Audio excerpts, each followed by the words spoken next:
Using your Shark ION P50 cord-free powered lift-away is simple. In fact, you can begin with the touch of a single button. Plus, you can change surface settings and suction level settings while you are cleaning, all available at your fingertips. To begin, turn the vacuum on by pressing the power button. If you are cleaning multiple surface types, simply toggle between surface settings for bare floor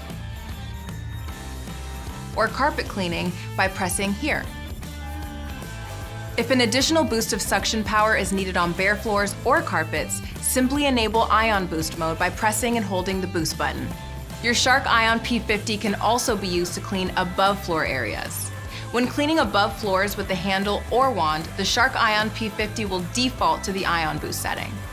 To turn off the Ion Boost setting, simply press the boost button once.